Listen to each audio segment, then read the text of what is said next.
Solidariteit het 'n veldtog van stapel laat loop teen voorgestelde gesondheidsregulasies wat die hele stomatologie en skoonheidsbedryf kan raak.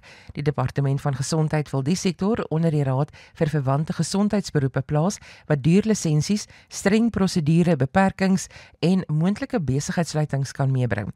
Volgens Solidariteit dreig die regulasies om duisende poste en klein sakeondernemings in gevaar te stel.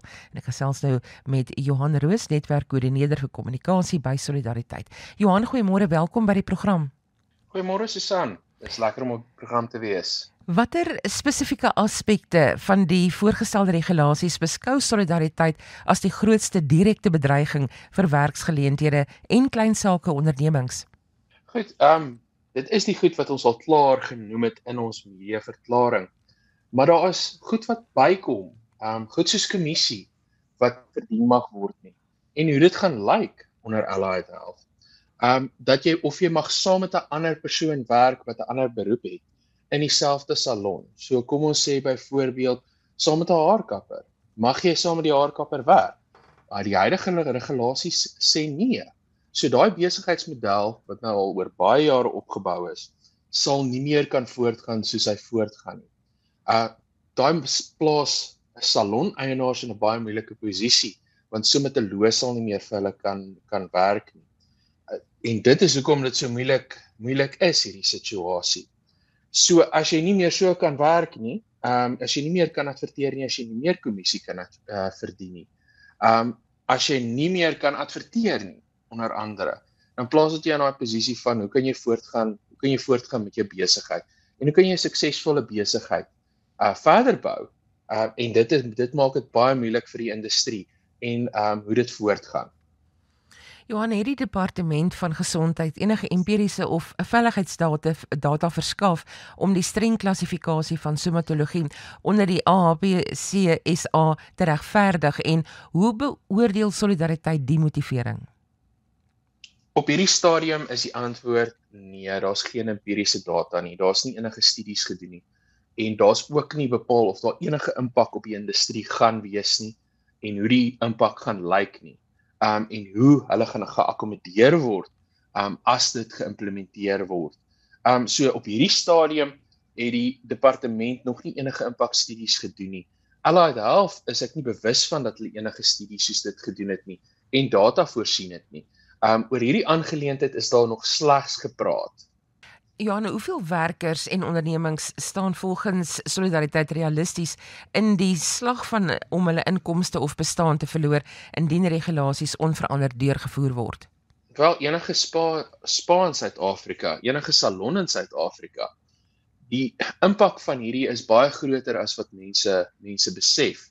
Dit is hoekom spas, enige plek waar 'n stomatoloog werk, sal nie meer daai stomatoloog kan in diens neem soos hulle huidigelik in diens geneem word nie. Selfs 'n plek wat stomatologiese dienste verskaf, sal nie meer daai dienste kan verskaf in die huidige formaat nie.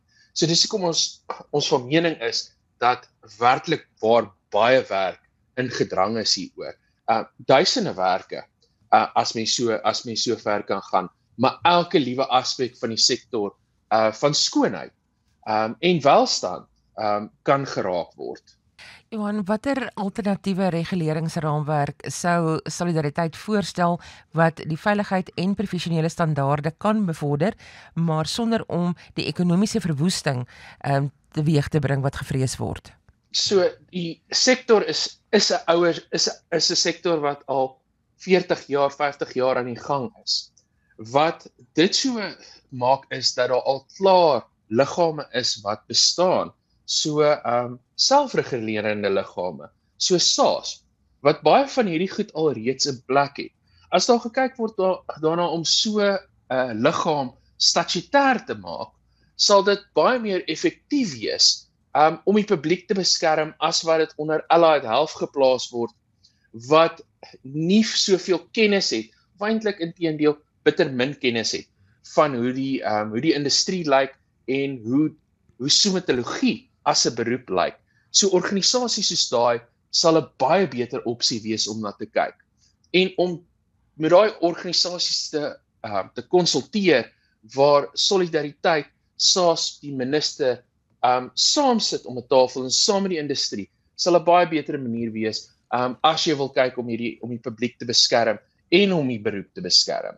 Ja, net so laaste vraag. Indien die regering die regulasies ignoreer en selfs voortgaan daarmee, watter regs of openbare aksies is beskikbaar en is Solidariteit bereid om te neem om sy lede en die bedryf te beskerm?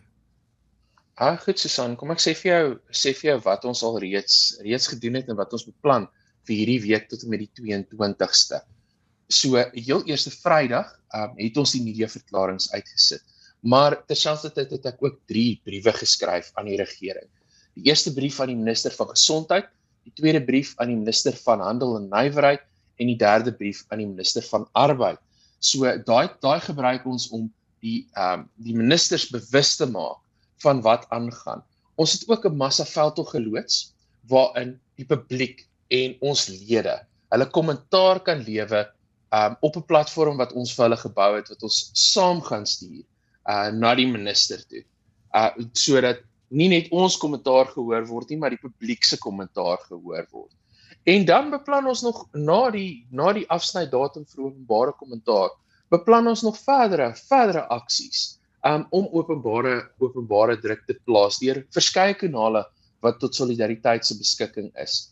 En aan die einde van die dag, as dit deurgaan, word regsaksie nooit uitgesluit in so 'n situasie nie.